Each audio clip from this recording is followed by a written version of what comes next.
Hi dear student, this is Divakar from DB Teaching Portal और welcome. मित्रों, आज हम बात करेंगे सीटेट दिसंबर 2019 पेपर फर्स्ट और सेकंड।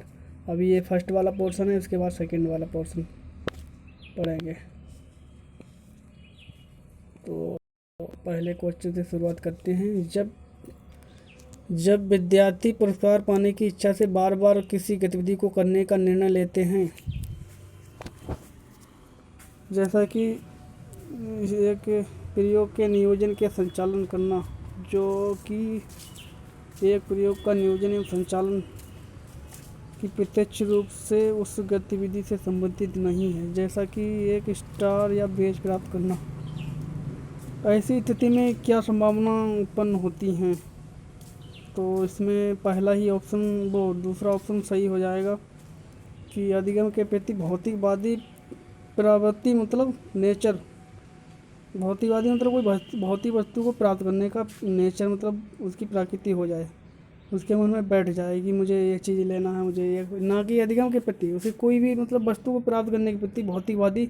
भौतिक मतलब कोई भी वस्तु, सारी ये भौतिक संसार है सारा। तो जब इसमें जो भी वस्तुएं हैं, जो वो भौतिकवादी मतलब जो भी वस्तुएं होती हैं, जो पृथ्वी भी भौतिक संसार है, एक बड़ा परितंत्र। तो इसमें ऑप्शन दूसरा सही हो जाएगा। नेक्स्ट, संज्ञान एवं संवेग के बीच निम्नलिखित संबंध है। तो इसमें दूसरा ऑप्शन सही हो जाएगा, द्विदिशीय। दोनों के बीच एक गतिशील परस्पर क्रिया होती है। तो नेक्स्ट, निम्नलिखित में से कौन से कारक अधिगम को प्रभावित करते हैं? तो विद्यार्थी की अभिरुचि भी प्रभावित करती है, विद्यार्थी का संवेगात्मक विकास भी प्रभावित करता है, शिक्षा नीतियाँ भी प्रभावित करती हैं, विकास की सामाजिक एवं सांस्कृतिक संदर्भ भी प्रभावित करता है। तो ऑप्शन 4 सही जाएगा। नेक्स्ट, निम्न में से क्या ज्ञान के सार्थक सृजना की प्रक्रिया का महत्वपूर्ण पहलू है? तो ऑप्शन दूसरा ही सही हो जाएगा, सामाजिक पारस्परिक क्रियाएं।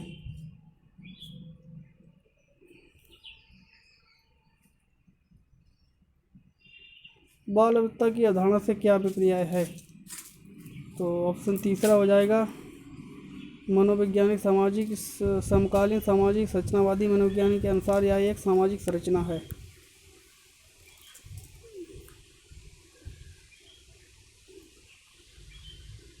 निम्न में से कौन सी बाल अवस्था की विशेषता है? तो बच्चे प्रारंभिक तार्किक रूप सोचना प्रारंभ करते हैं। ऑप्शन 4, परिवार एवं पार पड़ोस बच्चे के सामाजिकरण की प्राथमिक एजेंसियां हैं। ऑप्शन तीसरा सही हो जाएगा।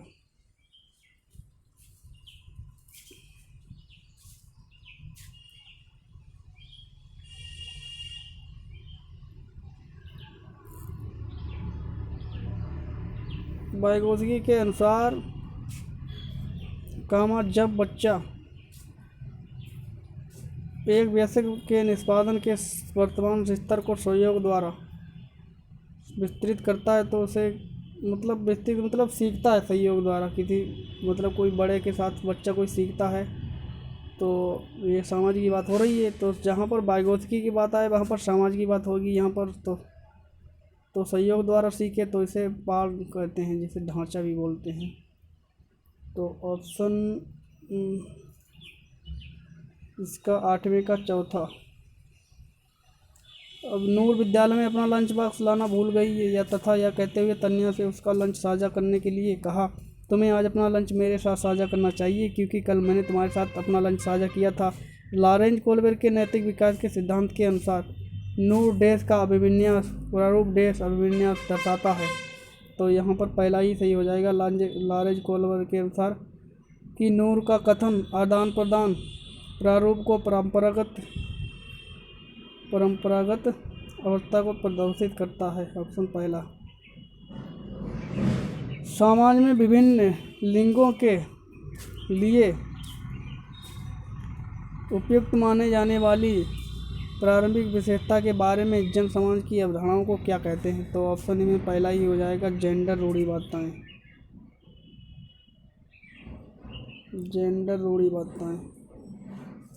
हाल ही में पाश्चर्या में ऐसी कहानियों को शामिल करने के लिए कहा गया है, विवेकशील प्रयास किया गया है, जिसमें पिता घर के कार्यों में लगा रहता है और माता साहसी गतिविधियों को करती है। यह कदम किस लिए महत्वपूर्ण है?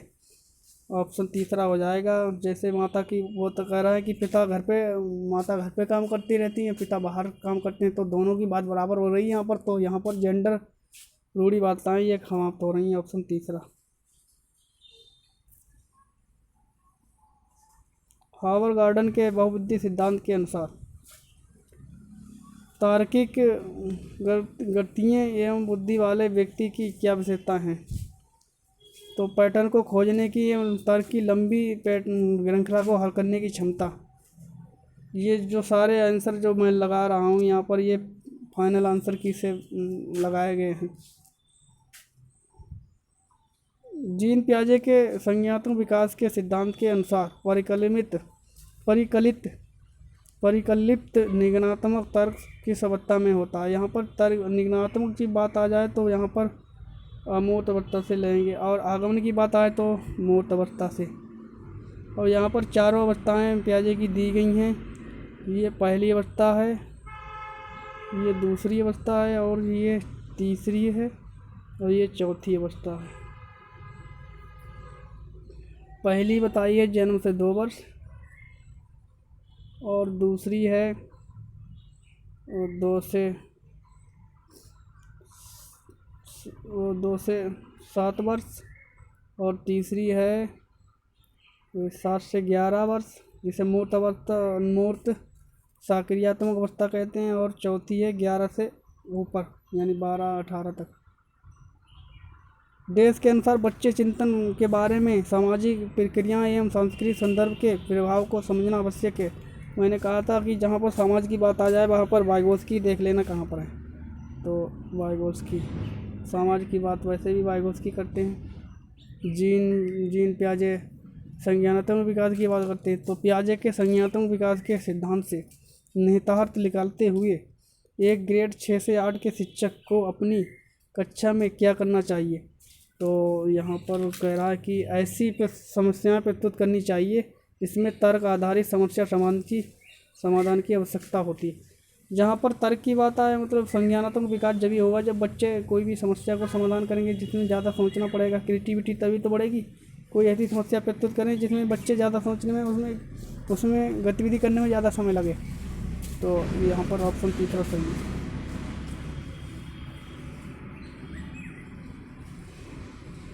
सतत एवं समग्र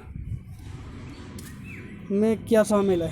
सतत एवं समग्र मूल्यांकन में क्या शामिल? तो इसमें पहला ही ऑप्शन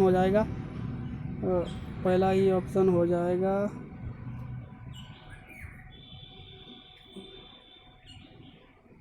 विविध प्रकार की रणनीतियों का प्रयोग करते हुए दोनों तरह के मूल्यांकन, संरचनात्मक मतलब फॉर्मेटिव और सोमेटिक, दोनों तरह के आकलन।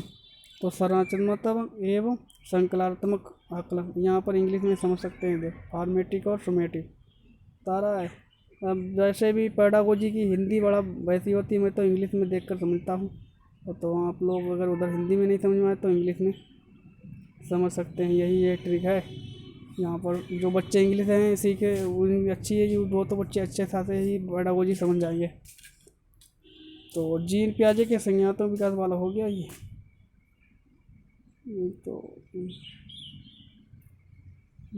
तो यहाँ पर वह प्रक्रिया जिसके द्वारा बच्चे आदतों, काम कौशलों, काम मूल्यांकन तथा विवरणों को विकसित करते हैं और जो उन्हें समाज का जिम्मेदार एवं प्रक्रियाशील सदस्य बनाती है, उसे क्या कहा जाता है? तो जहाँ पर वह बता रहा है कि वह प्रक्रिया जिसके द्वारा बच्चे आदत, कौशलों, मूल्यांकन या विवरणों का विकसित करते हुए उन्हें समाज का जिम्मेदार जब ही बनेगा जब समाज के कार्य करेगा, मतलब घर गृहस्थी को देखेगा, अपने काम करेगा, पिता के साथ हाथ बटाएगा, लड़कियां माता के साथ अपना काम करे, मतलब घर का खाना वाना बनवाएंगी, या फिर कोई भी जहाँ पर बच्चे मतलब समाज में महत्वपूर्ण भूमिका निभाने, अपनी महत्वपूर्ण कार्य करने लगे, समाज की जिम्मेदारियाँ निभाने लगे, बाज़ार जाने लगे, सामान खरीदे पिता के साथ लाएँ, माता के साथ बेटियाँ जाएँ, वो उनके साथ उनका मतलब सामान खरीदवाने की ज़रूरत का है घर का, या कोई भी घर का कार्य करें या तो उसे सामाजिकरण कहते हैं। तो ऑप्शन दूसरा सही हो जाएगा।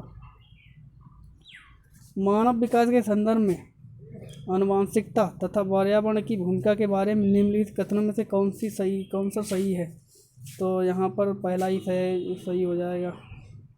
ऑप्शन पहला ही सही हो जाएगा। बता रहा है कि आनुवांशिक एवं पर्यावरण दोनों एक जटिल प्रक्रियाएं हैं जो मानव के विकास को प्रभावित करती हैं। जहाँ पर आनुवांशिक तथा पर्यावरण की भूमिका के बारे में आ जाए तो यहाँ पर दोनों का मतलब सहयोग होकर दोनों पर प्रभाव पड़ता है। आनुवांशिकता पर पर्यावरण तथा वातावरण की आनुवांशिक पर दोनों पर प्रभाव करता है। विकास में आनुवांशिक और पर्यावरण का दोनों का ही प्रभाव पड़ता है। एक प्रगतिशील कक्षा में शिक्षक के निर्देशों के अनुसार विद्यार्थी के द्वारा ज्ञान का अनुसरण किया जाता है। तो यहाँ पर एक प्रगतिशील कक्षा भी इस बार भी आया था 2021 वाला जो सीटेट हुआ, तो ये क्वेश्चन उसमें भी आया था, तो थोड़ा घुमा के उसमें पूछा गया था। तो जहाँ पर बच्चों की आवश्यकताओं की पूर्ति हो उसमें ये ऑप्शन सही था। यहाँ पर दिखा रहा है कि दूसरा विद्यार्थी के ज्ञान की संरचना की जाती है, ये भी सही है। यहाँ पर घुमा कर पूछते हैं। अब इसके बाद मैं और भी दूसरा वीडियो डालूँगा जो सीटेट जनवरी का हुआ था पेपर, जो दोनों पेपर, ये दोनों जुलाई ये दिसंबर के दोनों पेपर हैं। आपकी कक्षा के एक विद्यार्थी को विभिन्न स्रोतों से के बार बार बताया गया कि उसके सामाजिक वर्ग के लोग शैक्षिक क्षेत्र में निम्न स्तरीय प्रदर्शन करते हैं। इस रूढ़िवादिता एवं प्रामाणिक रूढ़िवादिता आशंका के प्रभाव को कम करने के लिए एक शिक्षक को क्या पहल करना चाहिए? तो पहला ही सही हो जाएगा यहाँ पर कि विभिन्न सामाजिक वर्गों के रोल मॉडल से संबंधित कहानियाँ एवं उदाहरणों को प्रस्तुत करने चाहिए। एक समावेशी कक्षा में शिक्षक को क्या करना चाहिए? ऑप्शन दूसरा ही यहाँ पर सही हो जाएगा। यह विश्वास करना चाहिए कि प्रत्येक बच्चे में अपनी योग्यताओं एवं शक्ति के अनुसार सीखने की क्षमता है। वैसे भी जहाँ पर सामाजिक समावेशी शिक्षा आता है वहाँ पर कोई बच्चे मतलब सभी को समान समझा जाता है ना, वहाँ पर कोई भी बच्चे मतलब एक दूसरे से वो नहीं प्रतियोगिता नहीं करवाएंगे और सारे बच्चे एक समान माने जाएंगे, सभी को एक समान सुविधा दी जाएंगी। एक विद्यार्थी कक्षा में निम्नलिखित लक्षण प्रदर्शित करता है। पहला, पढ़ने के प्रति चिंता। दूसरा, शब्द या अक्षरों को पहचानने में कठिनाई। निम्न स्तरीय शब्दावली कौशल। पहले पढ़े हुए पाठ को समझने या बाद में करने की कठिनाई। तो यहाँ पर ये सारी चीज़ें एक अधिगम अशिक्षित बालक, ये सारी चीज़ें जो दिखा रहा है सारे दोष एक अधिगम, चौथा वाला सही हो जाएगा अधिगम अक्षमता वाले बच्चे। यहाँ पर समझ में नहीं आया जैसे तो वो इंग्लिश वाला इधर देख ले, ये समझा। ये स्टूडेंट विद लर्निंग डिसेबिलिटी, तो अच्छा समझ में आ जाएगा। निम्नलिखित में से कौन सा प्रभावशाली समस्या समाधान रणनीति का एक उदाहरण है? तो पहला ही यहाँ पर सही हो जाएगा साधन साध्य विश्लेषण। समस्या को अनेक उपलक्ष्यों में विभाजित करना, मतलब समस्या समाधान जैसे जो कोई जटिल समस्या है तो उसे कई मतलब छोटे छोटे टुकड़े में और हम पढ़ते हैं मतलब ध्यान करते हैं तो वहाँ पर समस्या अच्छे से समाधान हो जाएगी। विश्लेषण मतलब अलग अलग करना, और विभाजित में भी मतलब छोटे छोटे टुकड़े में उपलक्ष्यों मतलब छोटे छोटे टुकड़े में बांट कर उसका अच्छे से ध्यान करना। साधन साध्य मतलब जैसे साधन क्या है, जिससे बस है। साध्य क्या है, आपकी इच्छा हुई कि आप स्कूल गए बस से, तो बस साध्य है जो आपकी इच्छा हुई। साधन क्या है, आप बस है। साध्य क्या है, आप वहाँ गए बस के द्वारा, तो ये साधन साध्य। तो यहाँ पर 24 नंबर क्वेश्चन, एक शिक्षक एक समावेशी कक्षा में विशेष योग्यता वाले अधिगमकर्ता की आवश्यकताओं को किस प्रकार से बता सकता है या संबोधित कर सकता है? तो पहला ही ऑप्शन सही हो जाएगा यहाँ पर। प्रत्येक विद्यार्थी के अधिगम के सशक्त पक्षों एवं कमजोरी के विश्लेषण के आधार पर विशिष्ट अधिगम उद्देश्यों को विकसित करना। ऑप्शन 1 24 का 1। एक शिक्षिका अपनी कक्षा में सृजनात्मक विद्यार्थी को किस प्रकार से प्रोत्साहित कर सकती है? तो अनेक उपलब्धियों को प्रोत्साहित करके तथा मूल विचारों को महत्व देकर। चौथा वाला, अनेक परिप्रेक्ष्यों को प्रोत्साहित करके तथा मूल विचारों पर महत्व देकर। 26 नंबर का है, निम्न में से कौन सा कारक कक्षा में सार्थक अधिगम का पक्ष लेता है? तो विषय वस्तु तथा बच्चों के संपूर्ण कुलक्षेप एवं अधिगम के प्रति सच्चा सरोकार रखना। ऑप्शन पहला ही सही हो जाएगा यहाँ पर।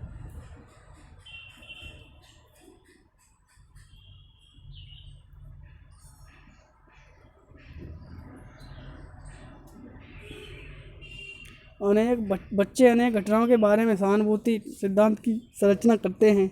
इस पृष्ठभूमि एवं शिक्षक को क्या करना चाहिए? तो यहाँ पर दूसरा ऑप्शन सही हो जाएगा। बाद के संवाद के द्वारा बच्चों की अवधारणाओं को चुनौती देनी चाहिए। मतलब उन्हें बताना चाहिए कि इस प्रकार की गतिविधियाँ जो हैं ये सही नहीं हैं, और मतलब कोई भी दंड नहीं देना चाहिए, और संवाद के द्वारा मतलब वातावरण के द्वारा उन्हें समझाना चाहिए और उनको बताना चाहिए कि इस प्रकार की जो तुम बता रहे हो, सहानुभूति कर रहे हो, ये गलत है, अब दोबारा मत करना ऐसा।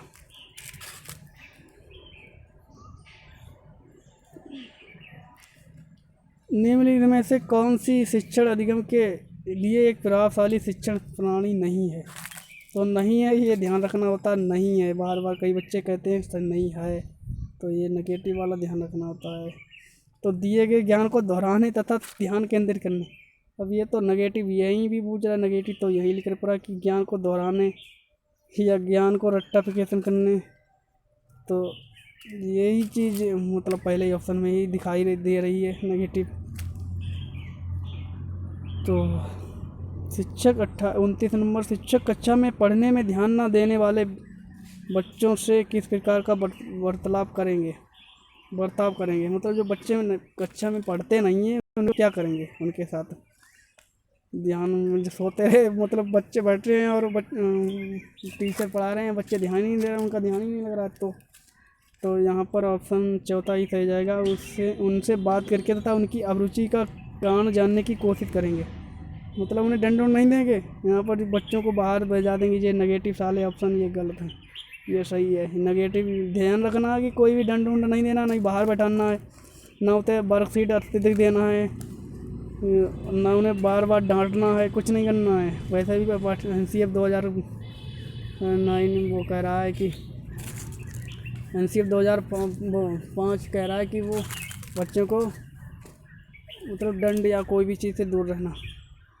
तो लास्ट वाला क्वेश्चन है CTP का, संरचनावादी अधिगम या उपागम बताता है कि डैश ज्ञान की रचना के लिए अत्यंत महत्वपूर्ण है विद्यार्थी का पूर्व ज्ञान। ऑप्शन दूसरा ही यहाँ पर सही हो जाएगा, विद्यार्थी का पूर्व ज्ञान। तो ये यहाँ पर दंड ये सब ये ऑप्शन गलत है। अब हम पर्यावरण ये बाल विकास समाप्त हो गया। अब हम आगे हैं गणित पर, गणित पोर्शन। राष्ट्रीय पाठ्यचर्या की रूपरेखा NCF 2005 की अनुशंसा के अनुसार सभी के लिए गणित उपलब्ध कराने का व्यापक उद्देश्य निम्नलिखित में से किससे सर्रेख है? तो गणित यहाँ पर हम टाइम नहीं ज़्यादा लेंगे, तो यहाँ पर ऑप्शन पे सीधे ही चलेंगे। चौथा विभिन्न क्षेत्रों और विभिन्न सामाजिक समूह वाले गणितज्ञों को योगदान की विशेषताओं पर बल देना। दूसरा है गणित का 32 नंबर का क्वेश्चन है, गणितीय कक्ष को प्रभावी बनाने के लिए निम्नलिखित में से क्या प्रभावी है? अध्यापक द्वारा एक नई समस्या को हल करना। सीधे ऑप्शन पर चलते हैं। चौथा है एक प्रश्न को हल करने के लिए विभिन्न प्रकार के तरीके का प्रोत्साहन करना। ऑप्शन 4 सही है।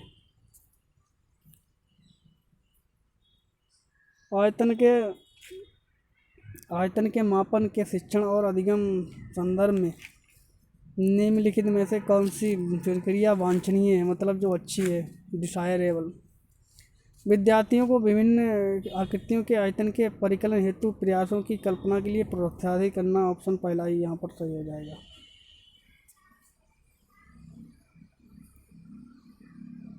पियाजे के अनुसार बच्चों की दिक स्थान की समझ के लिए निम्नलिखित में से क्या सही नहीं है, तो यहाँ पर ऑप्शन पर सीधे चलते हैं। ज्यामिति बोध की प्रगति ऐतिहासिक क्रम में होती है, ना कि तर्क संगत क्रम में।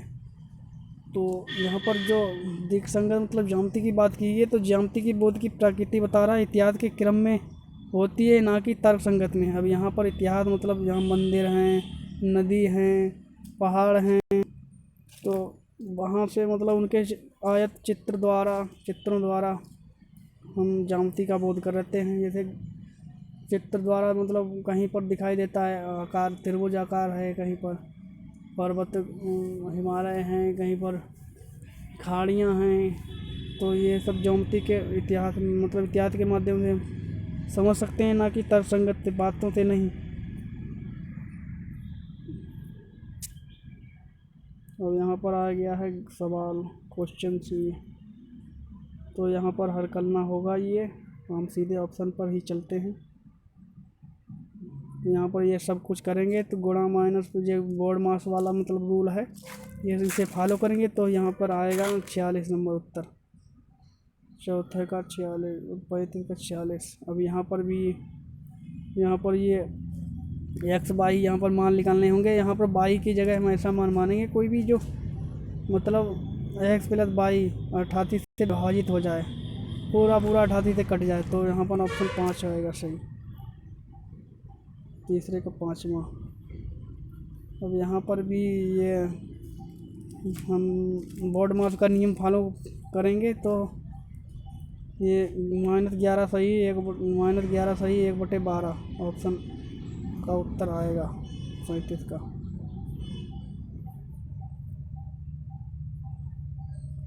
एक पूर्णांक 1 से 100 तक के माध्य अभाज्य युग्मों की संख्या है। अब यहाँ पर 1 से 100 तक हम जब जोड़ेंगे, अभाज्य मतलब जो जैसे 3, 5, 7, 11, 13, 17, ये ऐसे हम 100 तक जोड़ेंगे तो अभाज्य संख्या 7 आएगी। आप जोड़ कर देख लेना। ऑप्शन यहाँ पर 7 सही हो जाएगा, 7। अब यहाँ पर यदि 21 167 बराबर, ये यहाँ पर घात वाले सवाल हैं। यहाँ पर एलसीएम निकाल के जो एलसीएम आएगा, जो जितनी बार आएगा उनकी पावर ABC होगी, तो वहाँ पर ABC पावर रखेंगे। फिर ये -4A B प्लस और C का ये मान निकलेगा, तो यहाँ पर 3 आएगा, तो 39 का तीसरा। अब यहाँ पर माना कि 1 से 1 वह सबसे छोटी संख्या है, मतलब यहाँ पर HCF की बात हो रही है, जिसे 8, 12, 20, 28, 35 से भाग देने पर प्रत्येक दशा में शेष 5 बचता है। तो यहाँ पर ऐसी संख्या क्या बता रहा है कि वह छोटी से x के मान मतलब ज्ञात करना है, मतलब x का अंकों का योग।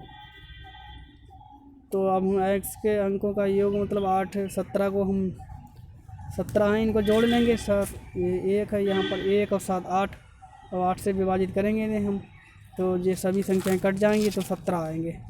तो वही तो बता रहे हैं अंकों का योग, जो x के अंकों का योग है। तो जब हम 8 को 17 को अलग अलग करेंगे तो जोड़ेंगे, तो यहाँ पर ऑप्शन से भी हल कर सकते थे, तो यहाँ पर 17 आ जाएगा। जब जोड़ेंगे तो इनको 1 + 7 = 8 आ जाएंगे। अंकों का योग यही तो हो रहा है। संख्या में 50, 61, 12, 17 में 92, 17 में निम्न में से कौन सी संख्या घटाई जाए ताकि इसकी, अब ये इस बार भी ऐसा ही आया था एक सवाल, ये ज़रूर आता है सीटेट में कि कौन सी संख्या घटाई जाए कि ये संख्या प्राप्त हो जाए। तो यहाँ पर ऑप्शन से लगाएंगे ये, तो यहाँ पर ऐसी संख्या मतलब ये घटाएंगे, ये 17 हम ऑप्शन से घटाएंगे कि सभी बराबर हों अनुपात जिसमें।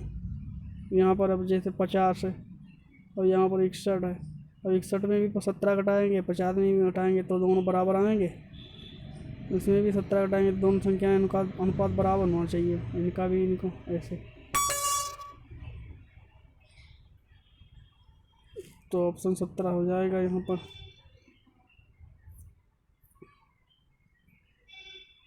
अब यहाँ पर है थोड़े कंफ्यूजन, यहाँ पर थोड़ा जोड़ घटाव होगा यहाँ पर। तो 1710 की एक राशि है ABC। इसमें इस प्रकार बांटी जाए कि ए 4 गुना और बी का 6 गुना, सी का 9 गुना बराबर है ए तथा बी से अंतर। अब यहाँ पर या पहले हम ये तीनों में ये बी सी है, यहाँ पर तीनों को मतलब 3 से विभाजित कर देंगे। पहले 3 से विभाजित करेंगे, एक पे कितना पड़ेगा ये देखेंगे, एलसीएम निकालेंगे। तो यहाँ पर बता रहा है कि 6 गुना, तो उसका वो पहले है तो बता रहा है बी का 6 ए का 4 गुना, तो ए का 4 गुना हम उसे के गुणा करेंगे, मतलब कितना बचता है वो रखेंगे। फिर बी का कितना देख रहेंगे कि बी का 6 गुना बता रहा है तो उससे 6 की भाग करेंगे, और सी का 9 गुना बता रहा है। अब यहाँ पर 6 ऐसे भी हम घटा सकते हैं और फिर बाद में उसकी गुणा कर सकते हैं, मतलब पहले 3 से भाग कर लेंगे 17 की।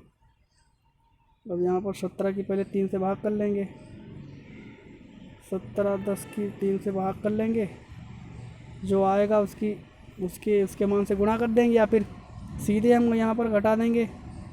बता रहा है कि ए और सी में अंतर, तो ए का 4 गुना है तो ये 4, और सी का कितना है 9 गुना। अब यहाँ पर घटाएंगे तो 5 बचेगा। अब जो सीधे जो मान आएगा 1710 का जो मान आएगा, 1710 का जब हम इसका मान निकालेंगे 3 से भाग करेंगे तो आप करके देख लेना, उस जो उसका मान आए उसकी जो 5 बचे हैं, जो 7 माइनस बता रहा है, तो जैसे 4 माइनस 9 बराबर 5 आएगा तो उसकी 5 से गुणा करेंगे तो 65 700 450 ऑप्शन तीसरा। अब यहाँ पर समुच्चय वाला है, ये टोकरियाँ ए और बी में रखे फलों की संख्या 7:9 का अनुपात है। यदि टोकरी ए और बी में 6 फल निकालकर टोकरी बी में डाल दिए जाएँ तो यह अनुपात 3 हो जाएगा। यहाँ पर करके देखना, वो ऑप्शन से यहाँ पर लगेगा तो यहाँ पर 32 आएगा ऑप्शन, आप करके देख लेना।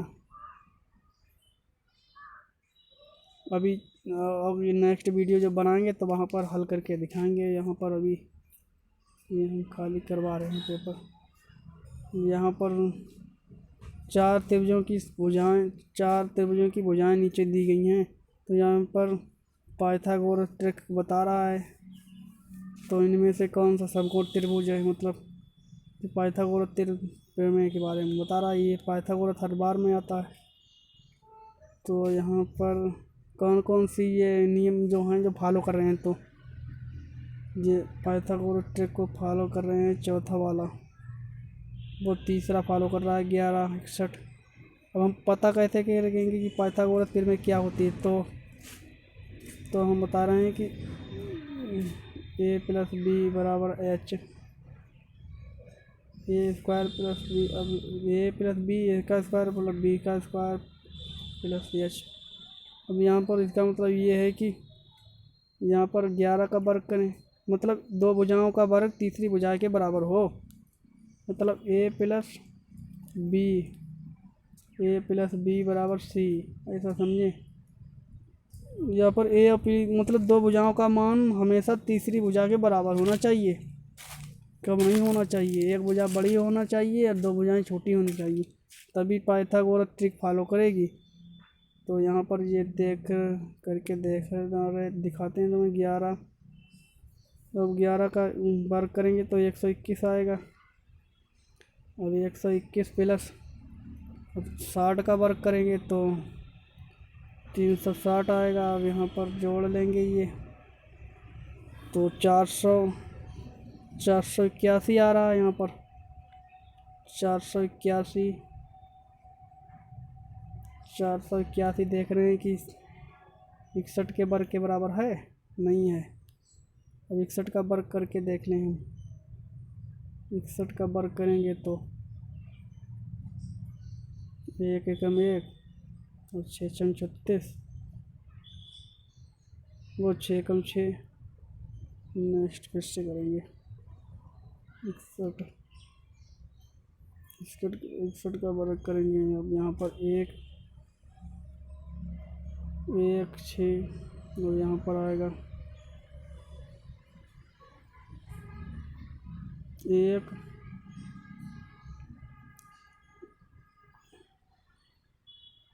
एक छः, एक छः, 36,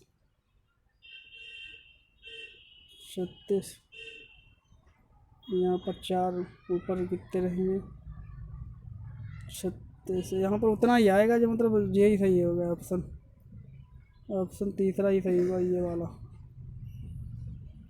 किसी त्रिभुज के कोण अनुपात है, अनुपात में दिए गए हैं 3, 5, 7, 9 के अनुपात में हैं। त्रिभुजों के सबसे छोटी तथा सबसे बड़े कोण का अंतर बताएं। अब यहाँ पर ये बता रहा है कि सबसे छोटे तथा बड़े, तो यहाँ पर जब घटाएंगे तभी तो 90 सेंटीमीटर ये आएगा सबसे बड़े का। अब यहाँ पर 360 से जब भाग करेंगे हम तो सबसे छोटा कौन सा है, 360, जब 360 का भाग करेंगे हम तो सबसे छोटे और सबसे बड़ा बता रहा है के अनुपात में है। किसी त्रिभुज के कोण इतना इतना इतना अनुपात है तो सबसे छोटे तथा बड़े कोण का अंतर क्या है।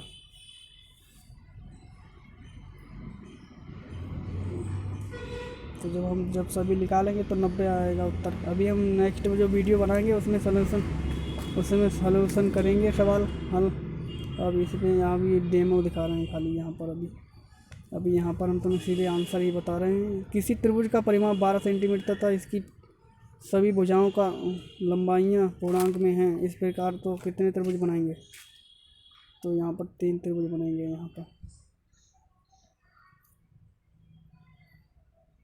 घनाकार गोदाम की लंबाई, चौड़ाई और उसके क्रमशः 56 एम तथा 42 एम और 10 एम के अनुसार अधिकतम कितने घनाकार डिब्बे रखे जा सकते हैं। यहाँ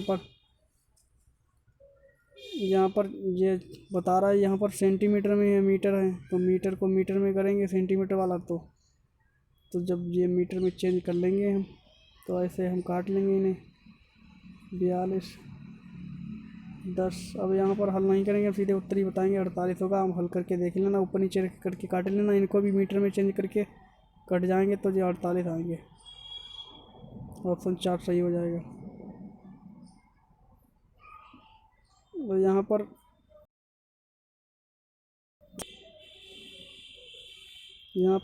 49 का जो इसकी 49 ऐसे मतलब इस पाई बराबर जब पाई का मान हमेशा, तो पाई का मान से गुणा कर देंगे। यहाँ पर 4.443 पावन आएगा घन सेंटीमीटर में क्यूब में। किसी त्रिभुज का क्षेत्रफल 227.2 सेंटीमीटर है और उसके विकर्ण एक उसके सम्मुख हिस्सों में डाले गए लंबों की लंबाइयाँ 7.2 सेंटीमीटर तथा 8.8 सेंटीमीटर इस विकर्ण की लंबाई होगी। अब जब हम हल करेंगे तो यहाँ पर उत्तर 28.4 ही आएगा। अब यहाँ पर हल करने में समय लगेगा, तो हम आपको ऐसे ही आंसर की दिखा रहे हैं।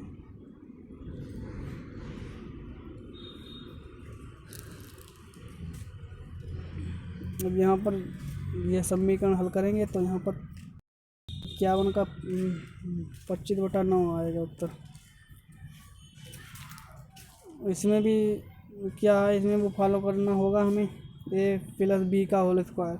तो जब सारी ये समीकरण हल करेंगे, सभी का जोड़ेंगे फिर वर्ग करेंगे, जोड़ेंगे फिर वर्ग करेंगे, तो सबकी पावर a है, ये a है, b की पावर 3 है और c की पावर 2 है। तो यहाँ पर रखेंगे तो यहाँ पर 54 आएगा। यहाँ पर जो व्यंजक हल करेंगे तो उसका चौथा आएगा x² 3y minus plus y square y³ 3 plus xy। तो यहाँ पर गुणनखंड रहेंगे। यहाँ पर माध्यक, बहुलक और परिसर का माध्य होगा।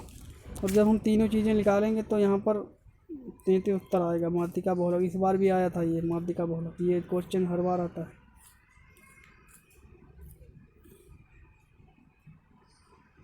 अब यहाँ पर गणित पेडागोजी है, ये एक गणितीय प्रमेय है, एक कथन जिसे इसका दूसरा ही ऑप्शन सही हो जाएगा। एक कथन जिसे अभिकृतों की तर्कसंगत युक्ति द्वारा सिद्ध किया गया है। वस्तुएं जो एक समान वस्तु के बराबर हैं वे एक दूसरे के बराबर होंगी, यह अभिगत है जो अंकगणित बीजगणित का आधार है, दिया गया है, यूक्लिड ने दिया है। यूक्लिड ने कहा था कि ये वस्तुएं जो उनके एक दूसरे के जो वस्तुएं एक समान वे एक दूसरे के बराबर होंगी।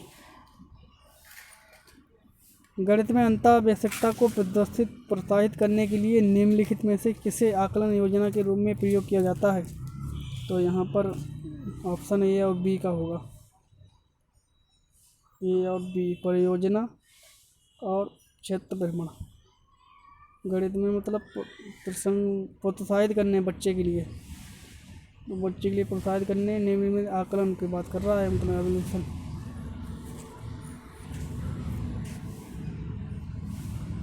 किस विधि द्वारा यह सिद्ध किया जा सकता है कि दो सम पूर्णांकों का योग सदैव सम होता है? तो प्रत्यक्ष विधि द्वारा, सीधे बता रहा है किस विधि द्वारा पूर्णांकों का योग हमेशा सम होता है। तो डायरेक्ट मेथड द्वारा हम ऐसा कह सकते हैं कि दिखा सकते हैं। डायरेक्ट मेथड मतलब ये है कि इस विधि द्वारा सिद्धांत किया जा सकता है कि दो सम पूर्णांकों का योग हमेशा सम ही रहता है। जैसे 11 है, 11 गुणे 11 और 11 गुणे 11, 11 गुणे 11 बराबर कितने हो गया? 144 हुआ। तो ये समपूर्णांक है का। तो यहाँ पर डायरेक्ट मेथड मतलब डायरेक्ट विधि द्वारा हम डायरेक्ट प्रूफ द्वारा दिखा सकते हैं कि दो समपूर्णांकों का योग सदैव सम होता है। जैसे 11 × 11 बराबर 144 आया यहाँ पर सम ही तो बता रहा है। गणित के उच्च प्राथमिक स्तर पर निम्नलिखित में से किन कौशलों को प्रोत्साहित किया जा सकता है? तो मानदर्शन भी, पक्षांतर भी कर सकते हैं। और ये सी वाला छोड़कर ये तो नेगेटिव है, कंथस्ट करना, ये नहीं करना, ये कंथस्ट करना ये नहीं, ये कभी छोड़ना। सभी में अनसामान्यीकरण, अनुमान लगाना, ये सभी गणित के कौशल होते हैं। मगर ये कंठस्थ करना मतलब यह मतलब रट्टा नहीं कर सकते, गणित का हम सूत्र याद नहीं कर सकते, ना भी कोई भी सवाल उसे नकल कर सकते हैं मतलब रट कर। तो ऑप्शन दूसरा सही हो जाएगा, जिसमें सी नहीं हो तो वही सी नहीं। निम्नलिखित में से किस कार्य से विद्यार्थी में हमेशा विवेचनात्मक विचारों के विकास की संभावना न्यूनतम होगी? एक लंब वृत्तीय बेलन का आयतन ज्ञात कीजिए जिसकी त्रिज्या 3.5 सेंटीमीटर और ऊंचाई 10 सेंटीमीटर है। ये पहला ही सही हो जाएगा। क्या कह रहा है कि निम्नलिखित में से किस कार्य से विद्यार्थियों में विवेचनात्मक मतलब संज्ञानात्मक विचारों की विकास की संभावना न्यूनतम होगी, मतलब सबसे कम होगी। तो इसमें ही सबसे कम होगी, सीधा सवाल बता रहा है वो बस। और जो इसमें सारे में जाना, इसमें इन्हीं में मतलब ये और बाकी ऑप्शन है जी, इनमें सभी में ज़्यादा सोचने की मतलब ज़्यादा तर्क शक्ति लगेगी तो सोचने, तो सबसे कम बता रहा है तो पहला ही होगा।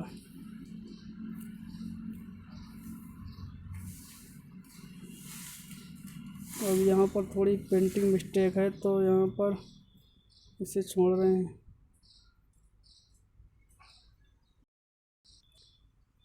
नीचे दिए गए कथनों में से कौन सा कथन सत्य, यहाँ पर अब पर्यावरण में आ गए हैं। नीचे दिए कथनों में से कौन सा कथन सही है? तो पश्मीना शाल बकरी के बालों से बनाई जाती है, सही है। अंगारो एक प्रकार की ऊन है जो खरगोश से प्राप्त होती है, ये गलत है। ऊँट की ऊन कारपेट बनाने में काम आती है, ये सही। तो ए और सी सही है। पश्मीना शाल खरगोश से प्राप्त होती है, ये भी गलत है। ये सही है, तो ये सही है और ये सही है और पहला सही है और पहला ऊँट की कारपेट, ऊँट की ऊन से कारपेट दूसरा, पहला और दूसरा यानी ए सी इसमें। अब यहाँ पर पर्यावरण पोषण में चल रहे हैं। ये नीचे दिए गए लक्षणों के आधार पर जंतुओं को पहचानिए। यहाँ पर पर्यावरण में जंतु भी आ गए। बता रहा है कि लंबा मेरुदंड मतलब बोन मेरू जिसे कहते हैं, तो लंबा मेरुदंड जो सर्प का भी होता है वैसे। और बहुत सी मांसपेशियाँ, ये भी सही सर्प में होती है आगे ढकेलने के लिए। हाँ ये अभी सही है, सर्प में होता है ऐसा आगे ढकेलने के। बलें भी होते हैं, रिंग भी होते हैं उसमें। तो अंकुश कृमि ये तो नहीं है, मगर ये सारे लक्षण सर्प में पाए जाते हैं, तो ये दूसरा सही हो जाएगा। नीचे दिया गया कौन सा कथन सत्य नहीं है? सभी धमनियाँ ऑक्सीजन समृद्ध रक्त को ले जाती हैं, ये गलत है। सभी धमनियाँ नहीं ले जाती हैं, केवल धमनियाँ ले जाती हैं, तो कुछ धमनियाँ सभी नहीं ले जाती हैं। निम्नलिखित में से कौन मिलानों के सही क्रम को निरूपित करता है? तो लैक्टिक एसिड। अब यहाँ पर मिलाकर देखेंगे। लैक्टिक एसिड यहाँ पर सिरका होगा, एसिटिलकम। एस्कर्बिक एसिड किस में पाया जाता है? नींबू में। और लैक्टिक ऑक्जेलिक अम्ल पाया जाता है पालक में। लैक्टिक अम्ल पाया जाता है दही में। अब देख लो मिलाकर कौन सा सही है। तो पहले का यहाँ पर चौथा किस में है? पहले का चौथा, दूसरे का पहला, यानी ये वाला सही ऑप्शन। 1 मिनट, ये ऑप्शन चौथा सही है। आपको ऐसे ऑप्शन में थोड़े दो मालूम होने चाहिए, कम से कम दो के मिलान आप कर पाएँ तो बाकी अपने आप हो जाते हैं।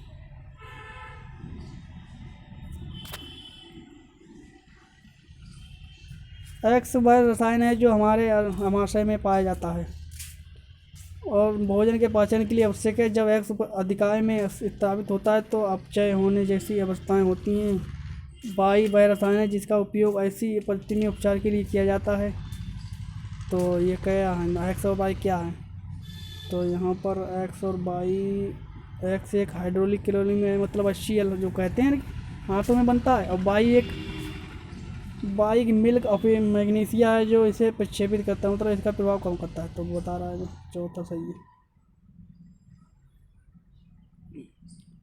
निम्नलिखित में से किस प्रक्रिया में बैक्टीरिया जीवाणुओं का उपयोग नहीं होता है? डो रोटी नहीं होता है, दही बनाने में होता है, नाइट्रोजन स्थिरीकरण में होता है, गन्ने के रस कीमन में मतलब होता है, मगर डो रोटी बनाने में नहीं होता है। तो ऑप्शन तीसरा सही रहेगा। निम्नलिखित में से कौन सा अन्न से भिन्न है? संरक्षण, वनोन्मूलन, मरुत्तीकरण, अपरदन। मरुत्तीकरण मतलब पेड़ों की कटाई, तो भी नहीं होगा। तो जंग मरुत्तीकरण रेगिस्तान बनेगा, वनों को काटेंगे, ये भी एक ही बात है।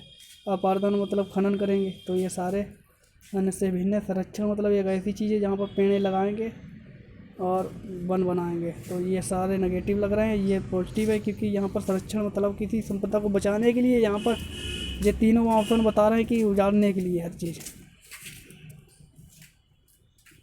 निम्नलिखित में से कौन सा कथन सही नहीं है? क्रिस्टलीकरण रासायनिक परिवर्तन है, ये भी सही है। क्रिस्टलीकरण रासायनिक परिवर्तन है। रासायनिक परिवर्तन से भौतिक परिवर्तन, तो रसायन से परिवर्तन हो रहा है। ये मतलब कि कोई रासायनिक द्रव्य है जो क्रिस्टल हो जाएगा तो भौतिक परिवर्तन हो गया। तो एक रासायनिक परिवर्तन है यहाँ पर क्रिस्टलीकरण। तो ऑप्शन पहला सही हो जाएगा।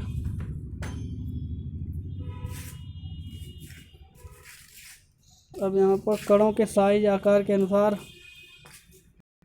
कौन सा आरोही क्रम को निरूपित करता है? तो पहले आरोही क्रम मतलब ऊपर चढ़ते जाना। पहले मृत्तिका, फिर गांध, फिर रेत, जैसे बालू बजरी, फिर चट्टान बनेगी। पहले मृत्तिका होगी, फिर गांध मतलब रेता और गट्टी होगी, बालू, फिर बजरी बनेगी, फिर चट्टान का रूप ले लेगी। तो ये क्रम सही है। मत्स्य में क्लोम गिल का कार्य ऑक्सीजन को घुलनशील ऑक्सीजन जल में उपस्थित घुलनशील ऑक्सीजन में। वैसे क्वेश्चन पूछा जाता है कि मछली जल में ऑक्सीजन कैसे लेती है, तो ग्लोम द्वारा। यदि संयोजक तार नहीं है तो विद्युत परिपथ को पूरा करने के लिए निम्नलिखित में से किसका उपयोग करेंगे, तो ब्लेड। कागज़ की पुट्टिका में करंट नहीं बहेगा। रबड़ की पेटी में तो भी करंट नहीं चलेगा। लकड़ी की छड़ में भी नहीं चलेगा। ब्लेड तो मतलब एल्युमिनियम में तो विद्युत वैसे भी करंट बहता है, तो ऑप्शन पहला सही हो जाएगा। मंजुला समतल दर्पण में अपने प्रतिबिंब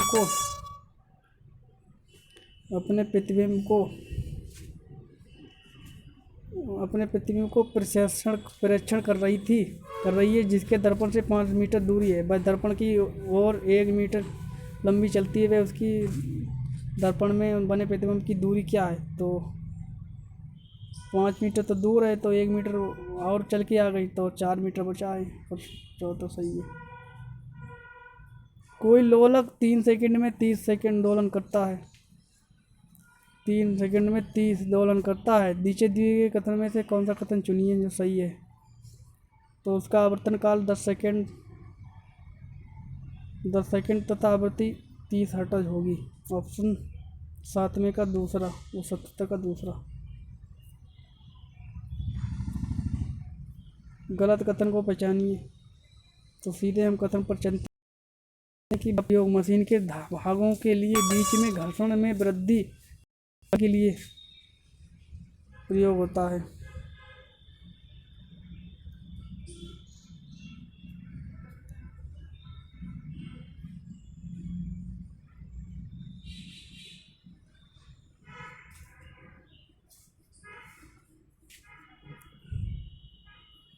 तो 78 का यहाँ पर दूसरा।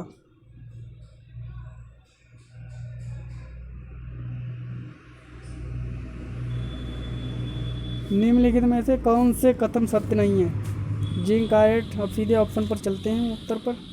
ऑप्शन बी है।